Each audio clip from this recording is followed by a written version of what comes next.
Hello, Jeando. Hi, Kevin. Good morning. Good morning. In the last episode, we were talking about conceptions. What is a conception? What did Alexander mean by conceptions? How does this relate to experiments and its connection with learning to do? So, you wanted to talk more about that today. So, over to you. Yes, thank you. Yes, very often it's necessary to be capable of explaining what it is we are teaching. Very often people have difficulty understanding. Well, first of all, because there are so many ideas about the technique that are posted on the net. There are people, there are psychiatrists, there are some others, there are like yoga teachers, some others, there are, I don't know, there are all sorts of new age things around the Alexander technique. So wow, when a person starts to be interested or get a glimpse at what the Alexander technique can be, well, it's absolutely amazing. It's like there is not one definition. So it's for us to propose something, and this concept of learning to do that I've taken from the books, from Alexander's writings, I think is central. When somebody comes to me, that person is coming to learn. Okay, to learn to think, yes, but learn to think for what? Learn to do. Alexander is very, very practical. It's a person is going to come and learn to do. So yes, in the last episode, we saw that in this business of learning to do, Alexander is, of course, pointing to this problem of conception in the sphere of learning something or learning to do something. Uh, in fact, any psychophysical act that a human will perform is more or less learned, consciously or not. Of course, here we are interested in learning to do consciously. And so Alexander in the last episode was saying that there is a very important problem to be solved. It's the problem of the conception.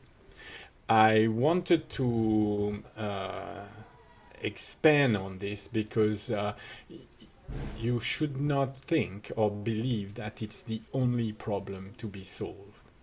Like if suddenly you are given or you are made to understand a proper conception of a movement, then that's it. The movement will happen great by itself. I want to say that it's the problem of conception is part of the conscious guidance and control system teaching, but it's not the end of everything. It's not but I want to show that you can have a correct conception of a particular movement of a part, but this is not the end. This is rather the beginning. So I thought that it was interesting to give an example of learning to do something. So there is a pupil that is coming to me and he wants to have a long distance lesson. And so we are going to start to observe what it could be to learn something, learn to do something. Well, of course, as always, there is the theoretical part to be taken care of. The theoretical part is here. That's the idea that learning to do by this procedure, this is Alexander writing, by the way. This is his last book. So it's not the young Alexander, it's the Alexander that has already gone through most of his career. Learning to do by this procedure is not learning to do exercises on a trial and error plane, but learning to work to a principle, not only in using the self, but in the application of the technique outside of the self. A person who learns to work to a principle in doing one exercise will have learned to do all exercises, but the person who learns just to do an exercise will most assuredly have to go on learning to do exercise ad infinitum. I wanted to start with this theoretical announcement because there are some Alexander teachers, modern Alexander teachers, that believe that the only way to learn to do in using the self is by having someone manipulate you. You must understand that if this is the case, the person who learns to work in this way is not learning to work to a principle. That person is learning to be manipulated and to respond correctly to some manipulation. It's very different what we propose here. Yes, we really want people to learn to do, and not only because of COVID, because I started this much before COVID. I teach long distance, which means that I cannot impress any new form. I cannot give any physical impression to a pupil. I can only talk. I can only discuss. I can only tell stories and create what we call procedures. So I wanted to show what a procedures can be, how a procedure can be invented, because in the technique, well, of course, there are many people that want to stick to the old game, to how it was. But what of initiative? What of creation? What of imagining new things? Well, that's, in fact, in my work, taken care of by what I call procedures. You see, you read a book, and the information that is there contained is going to trigger questions, and you need to first think of this question in theoretical terms, but you need also to put them to the test. Put your understanding to the test, and that's what we call a procedure. A procedure is a physical act that is performed under visual control of a video recording. So today I wanted to take an example, and the example is coming from not exactly a book by Alexander. It's a book by Gordon Binkley. It's a record of his lessons with Alexander. It's a record of his training also, and he was quite close to Alexander, more than many. I can't really understand or explain why, but that is a record of February 1952. That is just 3 years before Alexander's death and departure, and where he stopped giving lessons. So the procedure is in fact created after reading this excerpt. So it's Binkley talking. I asked Alexander, but does that still apply to the times when we have to back our heads in order to look up, say, at a tall building?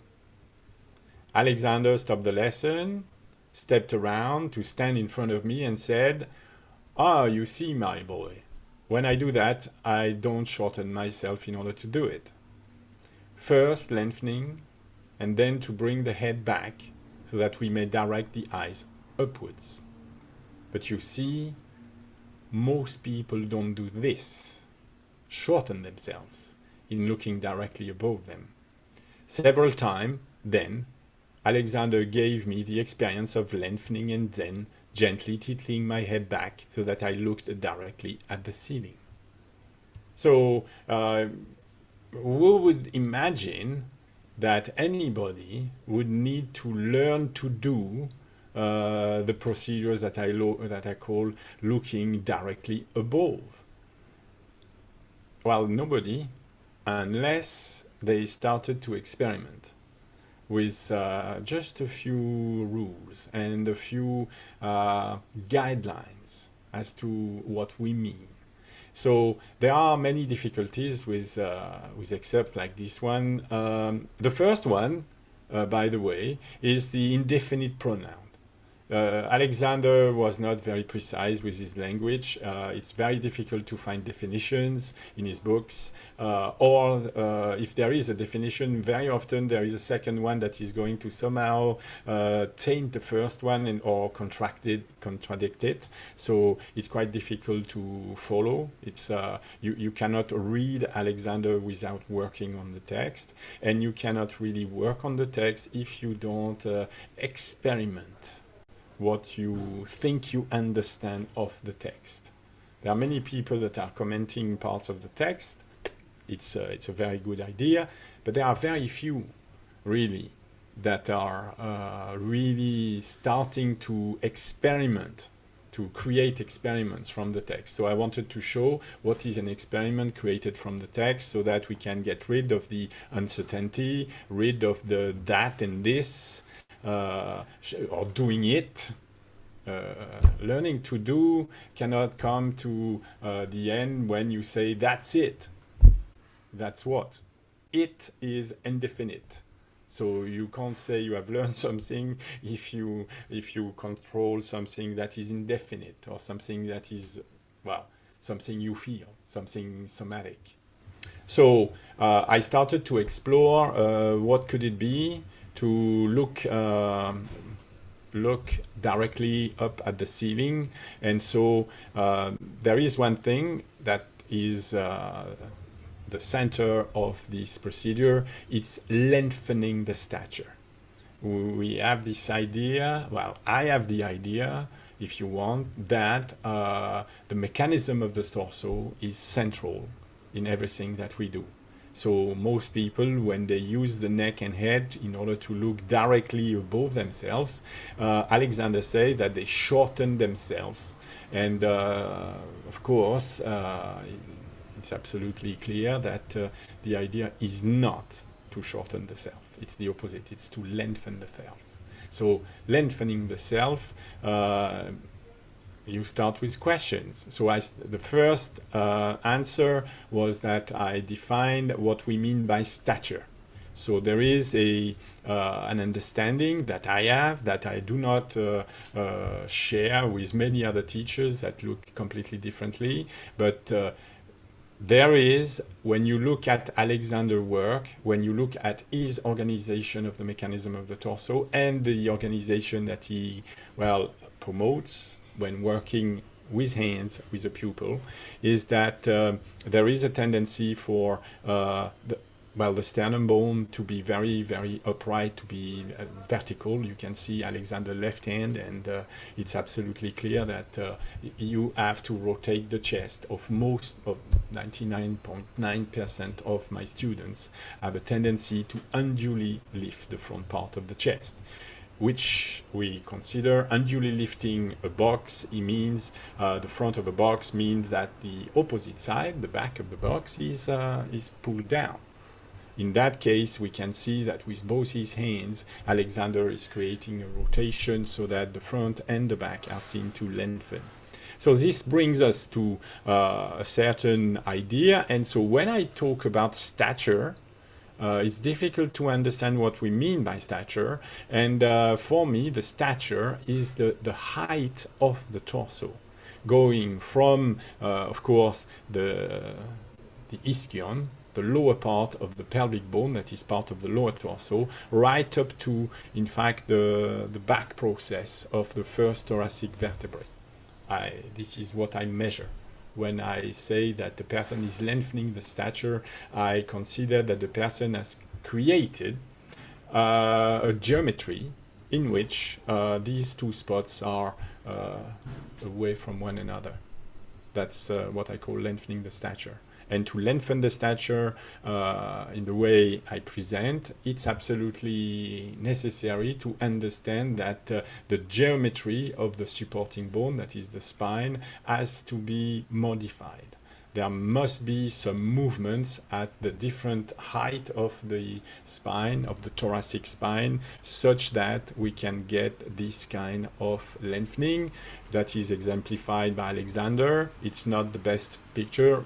There are others in the film, and we come to this idea, very strange idea of a skeleton that apparently cannot stand by on its own like this. It seems that the weight is very far back from the fulcrum. So how is this possible? I've already explained. It's only possible because of antagonistic pulls, because there are tissues that have an elastic property, and if they are stretched, if they are lengthened by adjustments of the bony parts to which they are attached, then we create what we call a position of mechanical advantage. So Alexander talks about that. He says he talks about a more normal and extended position of the spine. That is what is necessary for most people is to learn to do a widening of the back and learn to do a more normal extended position of the spine. So by the way, I have highlighted normal position of the spine. Don't think Alexander is not talking about a natural position of the spine here. He's not talking about an habitual position of the spine. There is a possibility. I know that normal is often used in the English language as that promotes good condition, that promotes health. But here there is also another definition, and it's a geometrical one, it's a mathematical one. It's he said normal, a line that is perpendicular to a given rectangular surface or other line. That is, we are talking of a 90-degree angle. And as you can see on this picture, well, it's constructed around, the line of gravity. Yes, the line of gravity is normal to the surface of the support. And so we see that the front part of the torso and the bony parts that are the spots that I use in order to make it possible for people to measure what it is we say. I'm not saying a person is lengthening because I feel that the person is lengthening. Of course, I can't feel anything, I'm too far away. But it's clear that on video, we can check when it is, and we can stop like I've done on this film of Alexander. I have in fact taken a snapshot, a still image, and you can take still images of your sessions and then measure and then observe geometrically what is happening. Where is the head relatively to the sternum? Where is the head relatively to the back? How is the back organized relatively to the front? Is the chest poised, tilted in one way or another? This is always possible. So I have this conception of lengthening the stature, of course, and it comes with this idea that we are learning to do something that is feasible, something that is explainable, something that is concrete. There is a concrete aspect in the initial Alexander technique or conscious guidance and control lessons. Every lesson is about a concrete result, and also about what is impeding a concrete result, you will see, and very often how this can be, in fact, reasoned out and solved. So here we have a very young student. It's his fourth lesson, you see, and he's using two wooden rulers, and he's using these rulers in order to start to have a concrete idea of what it is we follow as a model. You cannot have conscious guidance, and you cannot have conscious control, by the way, if you don't have a plan. Experimenting with somebody making you feel something is the trial and error method. You try it and you try to feel whether the result is nice or is making you feel better or feel lighter or easier. There is nothing easy, nothing light in this. It's just how to start, in fact, controlling what or in orders or instructions are motivating as a physical doing. How is the person standing? is not of our interest. What is interesting is how is the person directing the different movements of the parts of the torso. We call them the means whereby of the lengthening, and what is the concrete result. So here, the gentleman is using two wooden rulers of the same length, and these two rulers are the same distance. Of course, the parts that are touching this ruler are the same distance that what we've set at the start, and so the pupil is the judge of the lesson. The pupil is asked to measure the distance from the front of the ankle to the wall to start with, and then he is asked to create movement with the different parts of the torso so that the two rulers can fit when touching the sternum bone. That's it. Simple. And you will find that this is a representation, a concrete representation of the model of the conscious guidance that we have. And so there is nothing improvised. There is no trial and error, in the sense that the person is just going to see whether he can organize the movements of the different parts of the torso and get the result that is requested. The person is going to discover that, well, this use of the movements of the different parts of the torso is very, very alien to his habitual way of standing, of dealing with doing with his own self. Yes. After a while, of course, I have another example. This is this is a student. He's got more than 40 sessions of 58 minutes with me. So you can see that. Well, first of all, he's using an instrument. He's using a rubber band. And he's constraining his upper torso. He has to respond to a very strong pull that he's creating himself, but the pull is there, and his reaction is noted. How is he going to react to such a pull? And so we see that he's reacting with different movements of the different parts of the torso, and again, this time without any prop, he is seen to be able. So he has learned to do the lengthening of the torso. He's learned to do how to place the head forward and up. This is just for him. He's not pretending to any other people. He's just observing how he can start using his reasons, using his capacity to order himself with verbal instructions, very definite verbal instructions of movements, how he can somehow, on his own, replicate what Alexander was doing. So, when you've seen this, when you have this principle of organization of the movement, we call coordinating principle, then you can start observing what it is you're doing in different activities. So we come back to our start. And so if you compare this activity of looking directly at the ceiling, well, immediately there is something that must strike your eye. Is that the sternum is seen to be vertical when the person is lengthening the torso, the stature as I define it. Well, in this case, this student, he has learned to do how to lengthen the torso.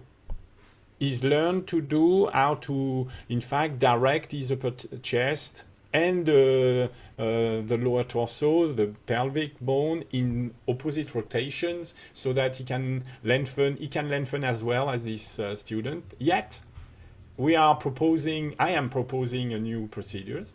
I am proposing a procedure of looking directly above himself, and suddenly what we see is that we are back some lessons before, many sessions before, and we see that the subject is unduly lifting the front part of the chest. We see that in order to look directly above, we see that there is a problem.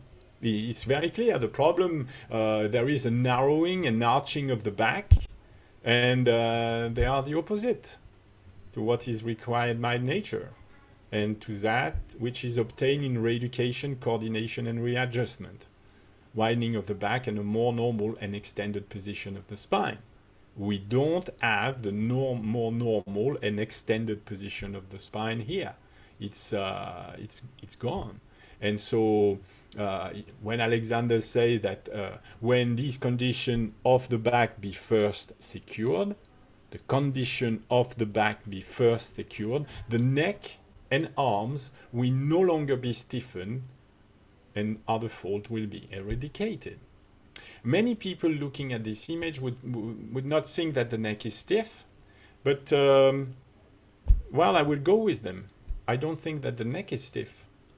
I think that the movements of the neck are in fact impaired.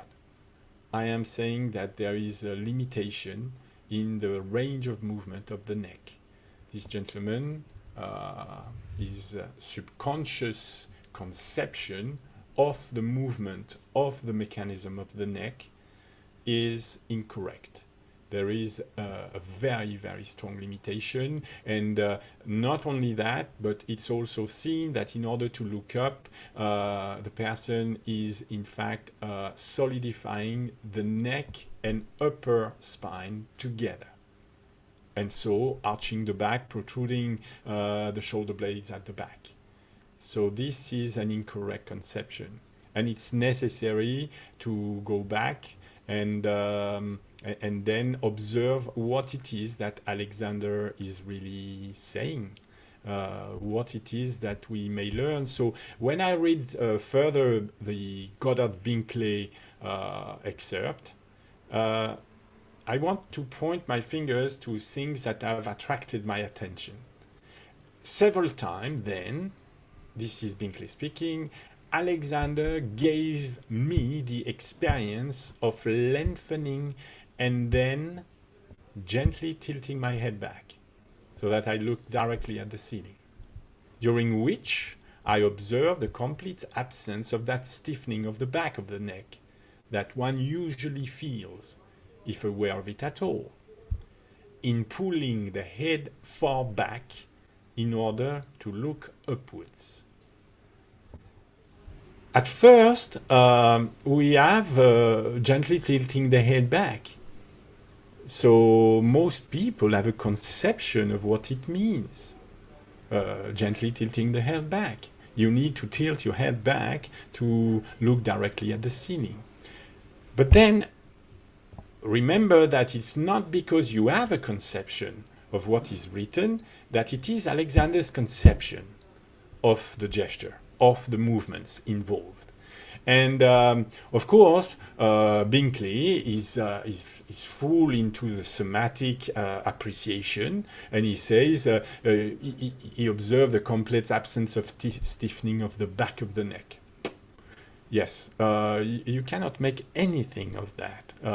It may be true, it may be not. He may feel something that makes him think this way, but we haven't got any image of that sequence, so we can't have any idea. But what he says after that suddenly struck me directly in the face, and he says, in fact, when I usually feel that stiffening, it's when I pull the head far back in order to look upwards.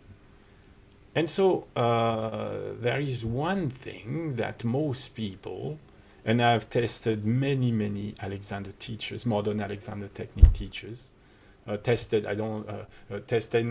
means that I have asked them to practice this procedure of looking directly above, and just I have filmed what they were producing, what movement they were producing. I have filmed exactly what they were doing.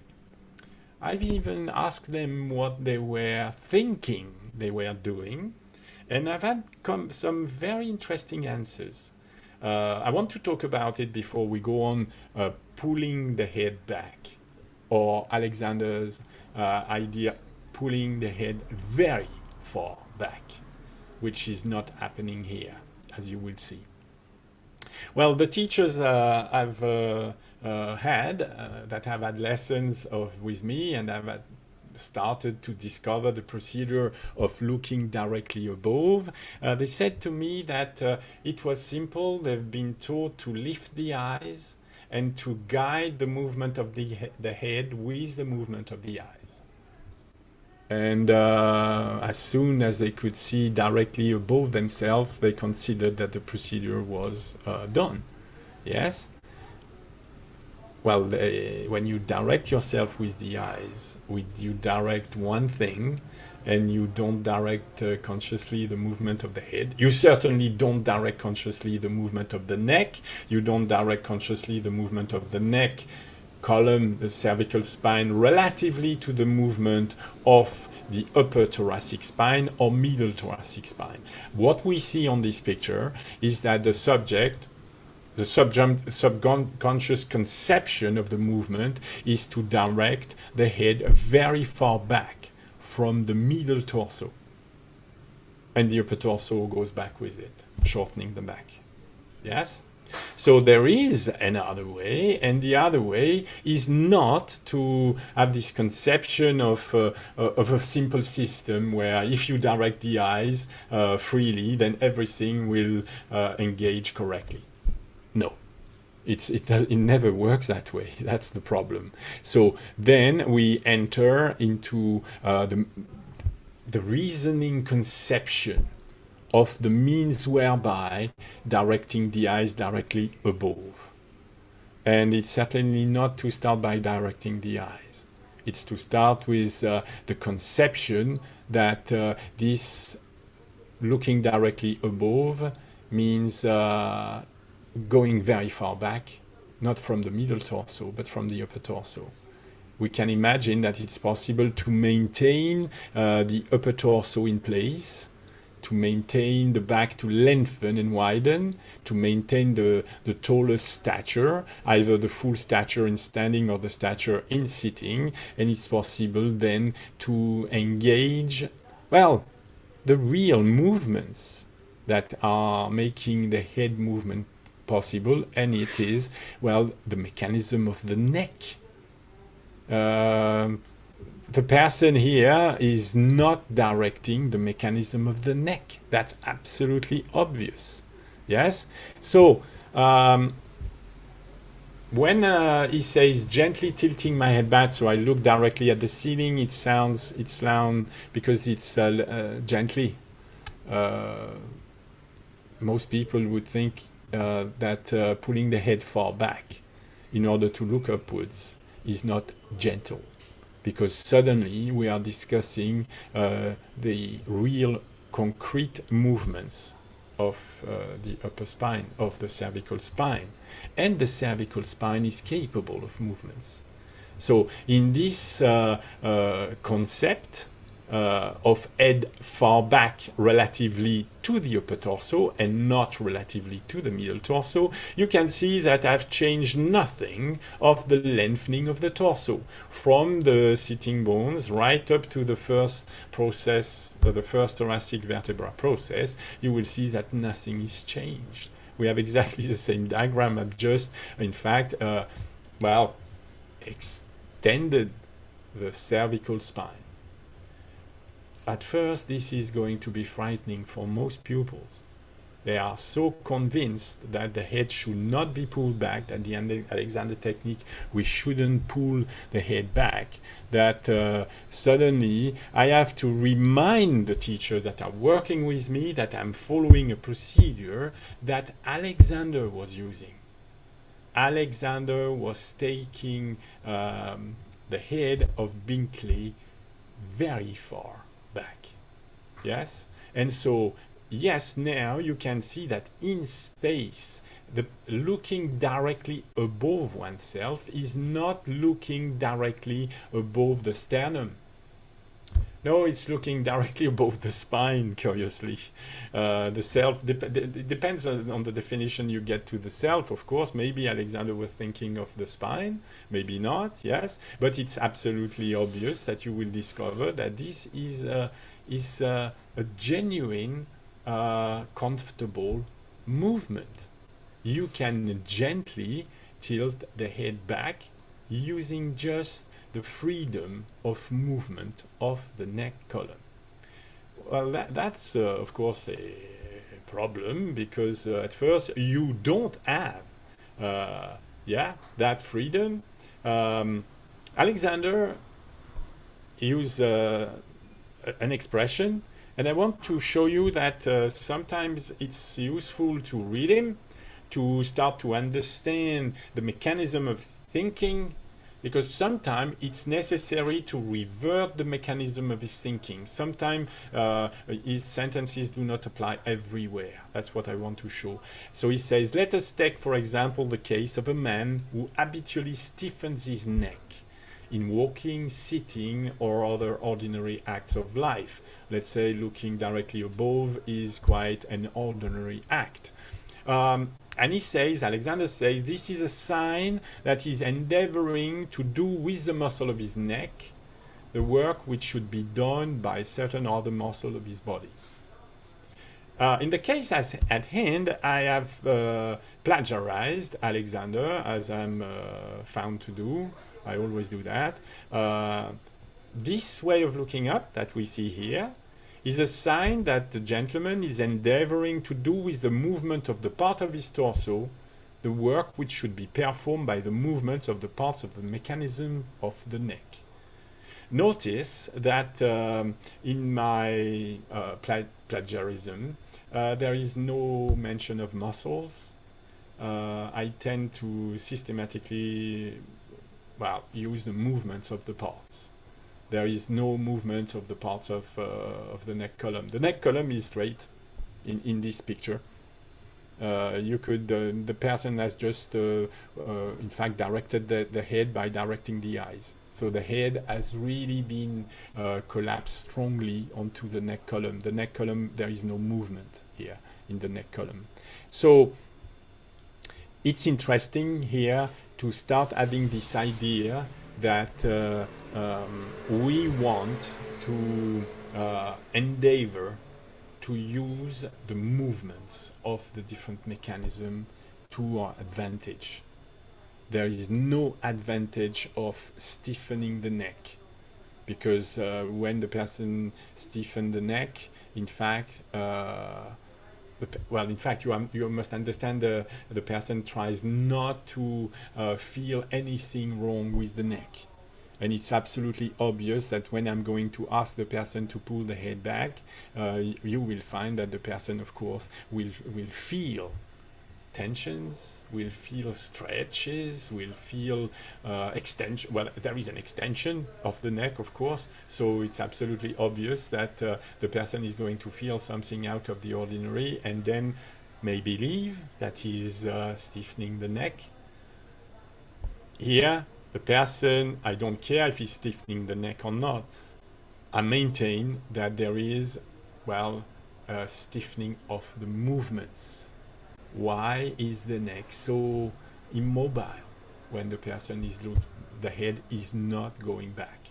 Yeah. So the problem to be solved in looking directly above is not the stiffening of the neck, but it's the incorrect conception of the right use of the mechanism of the neck. And by right use of the mechanism, I understand the trajectory created by the movement of the different parts of the neck. These vertebrae have a very large range of movement, or freedom of motion, if you want. Why is it that when you ask young teachers, or you can ask very senior teachers, and you ask them to look up at the ceiling, look up directly above them, you find the same representation, where you will see that first of all that the head is never going back. You will see they all lift the chin forward instead of back. It's going forward. Yes, and so going forward and rigidifying the neck column so that it does not extend at all. Yes, you can see that when this is happening, either a young or a very senior teacher will have a tendency to lift the shoulders it's absolutely obvious. Why should the shoulders be lifted when the head is turning? Well, because of course there are very wide and strong muscles that are attached to the shoulder blades and the back of the head. And we see that they are shortened. They are very, very shortened in order to lift the head and lift the shoulders like that. They are shortened. You will find that the tendency for the torso to shorten is always there.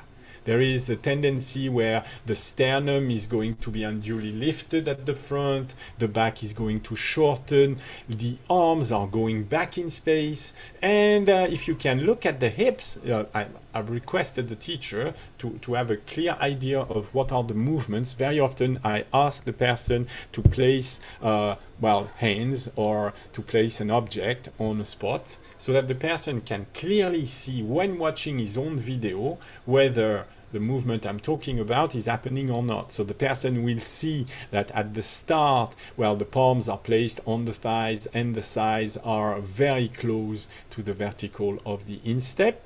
This is the plane that we use to measure how the spine is lengthening in standing. The person will notice that yes, at the very start of looking up, there is a movement of the middle torso forward. I use a grid very often, and so there is a grid that is really set onto the frontal plane, onto, the blue line is calculated, so I place the photograph so that the front of the ankle is placed on the blue line, and there is a back line, of course, going from the lower sacrum right up to the 7th thoracic, and of course to the back of the belt. So I take the back of the belt as an indicator, and we see that immediately there is a gap appearing at the back. The person is arching the back immediately when starting to look up. So we start to notice that nobody wants to get the back. I have another, this is also a teacher, more than 40 lessons. This gentleman is absolutely capable of lengthening the back now when asked to raise the hand. I just asked the person to raise the hand and bring it to the wall as if he was going to place his hand on somebody, and immediately, because we've discussed looking above, in his mind this idea of looking directly above is already there, is already prepared, and the fact that he now is putting the hands forward and arching the back and lifting the shoulder. This is not his best image, of course. It's an image that is created by the procedure. I ask the person to think of something and to place the hands on the wall, and it is seen that the doing that is normally completely consciously directed and controlled, and the person is capable of having the back go back when the hand is going forward. Suddenly, because there is this idea of moving the head, I don't know, suddenly the whole movement, the whole gesture is changed. And so what we see again is the same system. We see that the conception of the movement does not involve, in fact, any sort of movement of the neck column. Well, up until the end, because at the end, of course, if you do, look above yourself in this way by going forward with the chin, you will find that you completely compress the cervical spine upon itself, which is a thing that you should not use. So the caption says that this gentleman is directing the eyes. He is looking directly above himself because there is the verb looking. For the person, it immediately translates into direction of the eyes. And we see that the habitual direction of the eyes creates a severe misuse of the self. So then we enter in the interesting part of the procedure. The first part is to, in fact, make visible what is the habitual conception. And so it's only a first part because the person may see the effect of his movements, may see his habitual conception in action, but doesn't mean that he realizes To make a person realize in a procedure, you have to show both possibilities. If you don't offer the capacity for the person to get the head very far back, the person will not really get the idea. In teaching, as long as the reasoning of the person is not reached, I cannot say I've done my job. I haven't. Yes. So now the question is to debunk the conception. So the very obvious thing to do, well, that's what I thought, is to suddenly cut the direction of the eyes. If you cut the direction of the eyes, the person will have no eyes to direct his movement of the head and neck, and then it's suddenly possible to start talking geometry. So I asked the person to look at his palm and to place the palm vertical in front of his face, and tell me how he knows it's vertical. Well, he could say it's parallel to the wall in front of me, so it's vertical.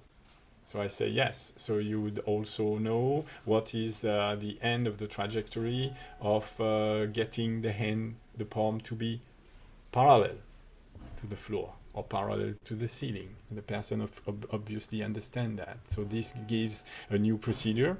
So I ask the person is blocking the eyes and the face with the palm. And I'm asking the person to explore the movement of the neck mechanism. So this is the first attempt by that person of one, inhibiting the eye direction, and second, pulling the head far back. Alexander apparently was pulling the head far back. Well, yes, the freedom of movement of the neck. So you see how far the person. So there are different attempts. The person is in fact not at ease with the gesture. It's so new, and so he's coming back, trying again. So we see that yes, there is the chin is starting to come back slightly. It's slightly further back.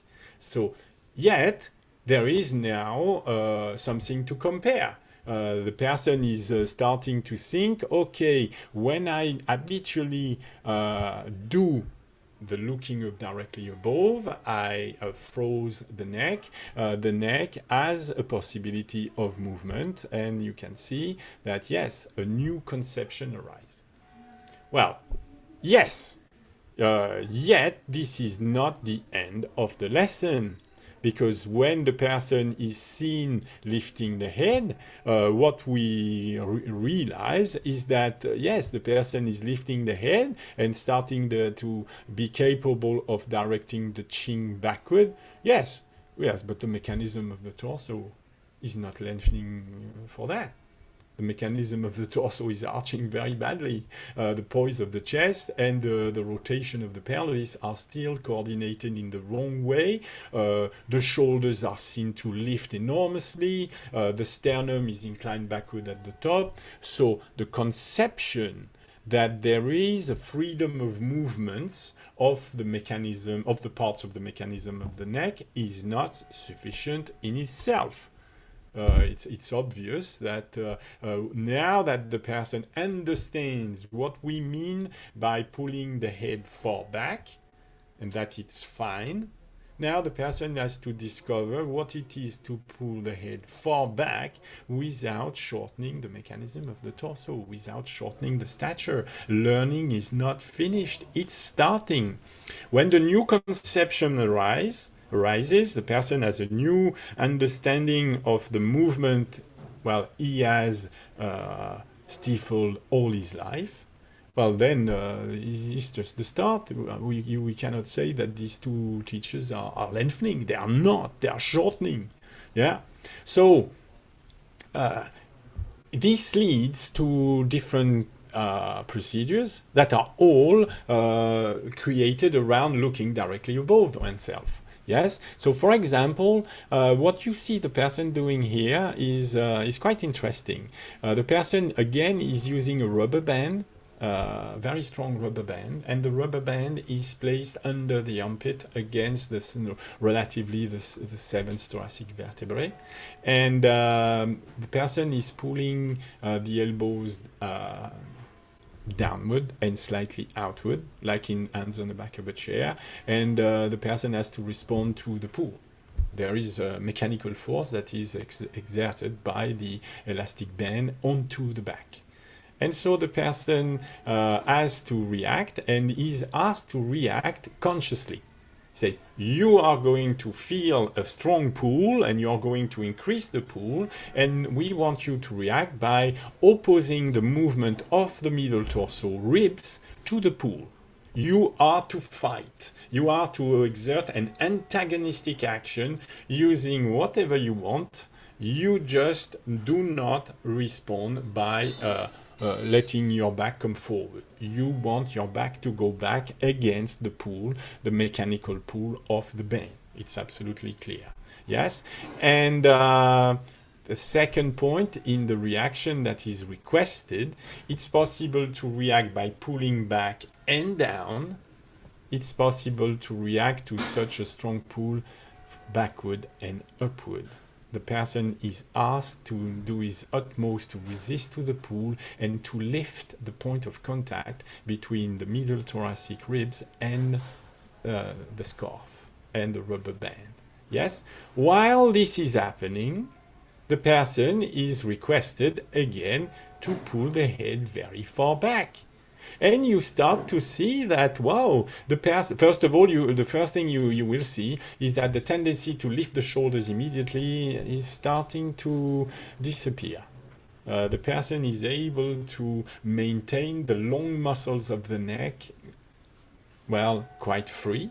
The movements are free, and the muscles, when they lengthen, they get more elastic.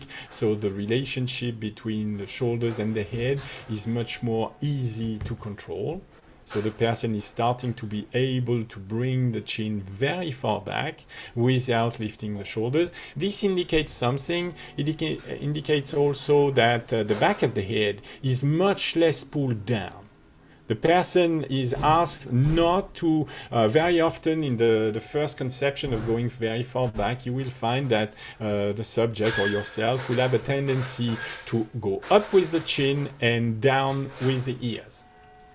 The conception of the movement of the head involves an idea of the center of rotation. And of course, this conception of the center of rotation of the motion is all wrong, and it's necessary for the person to understand that we don't want to rotate around the ear at all.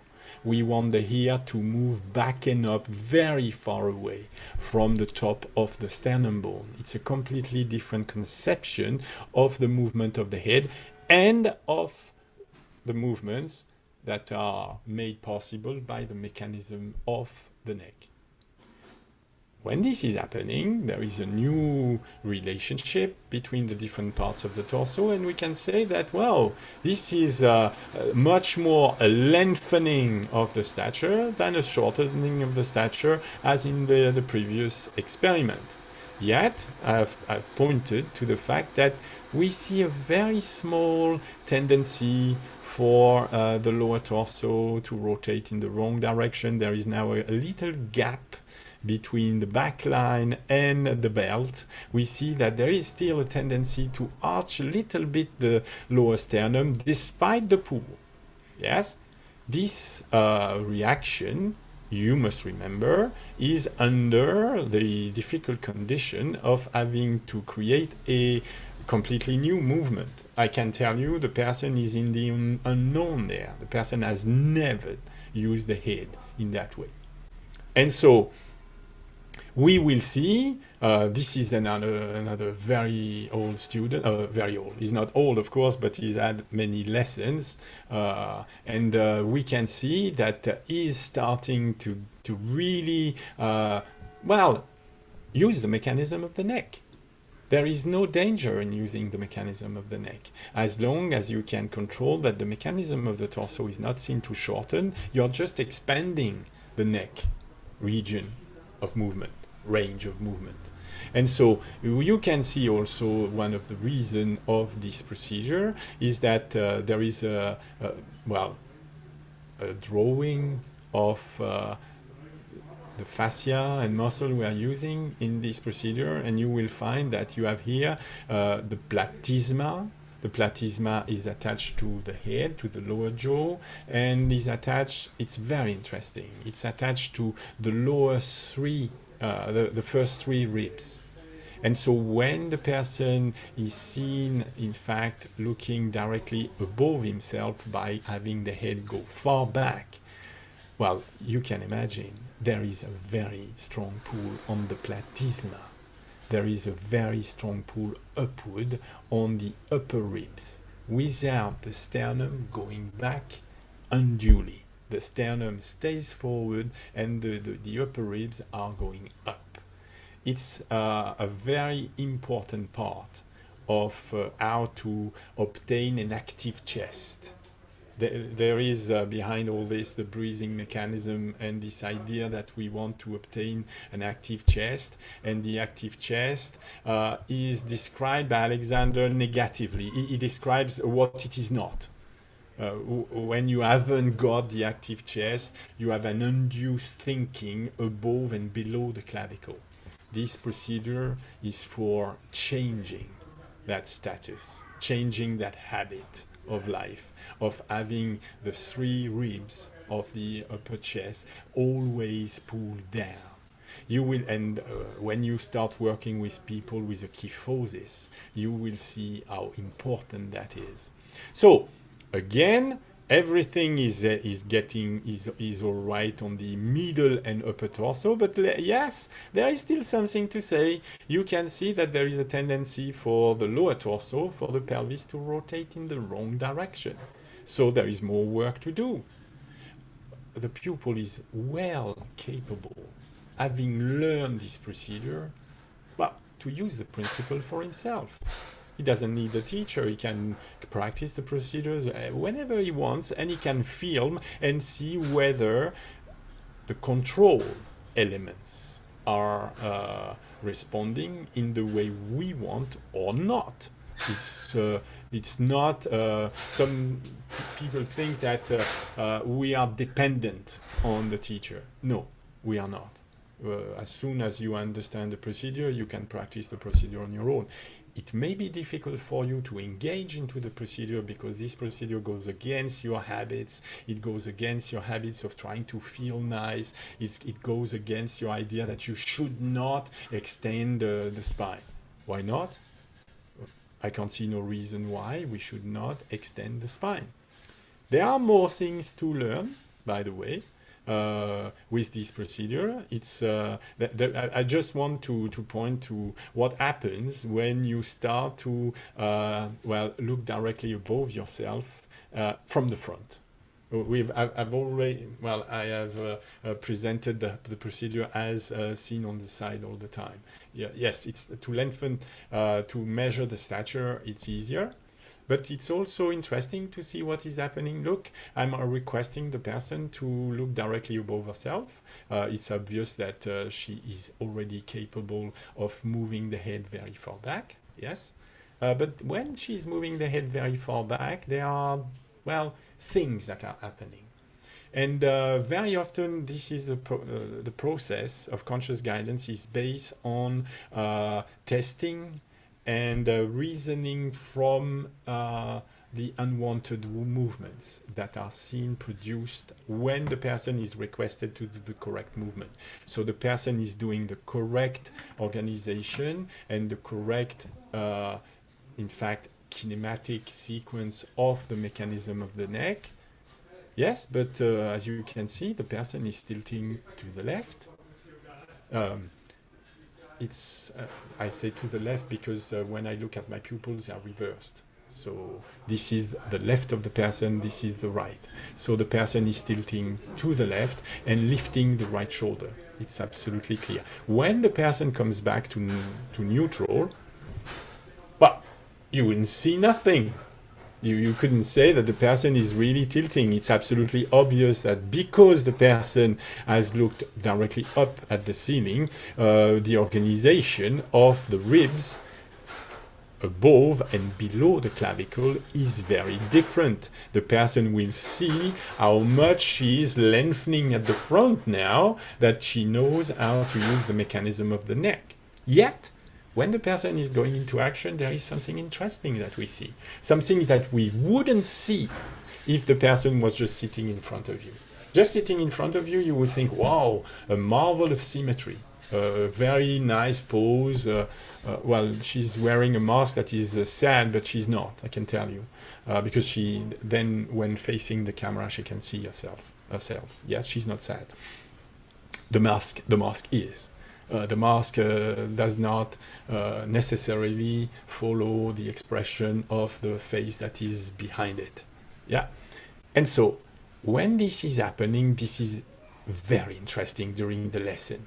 The procedures very often are made for that, for highlighting what is beneath the surface coordination. This is beneath the surface coordination. So from there, I am going to ask the person to think of a series of movements to apply when directing the eyes. Sorry, not the eyes, of course, directing, looking directly above herself. And this is what is going to be the second sequence. In the second sequence, it's very, very similar. Yeah, this is one, this is the other, and what we see is the effect of verbal orders of movement the person is giving herself to widen the upper part of the left arm.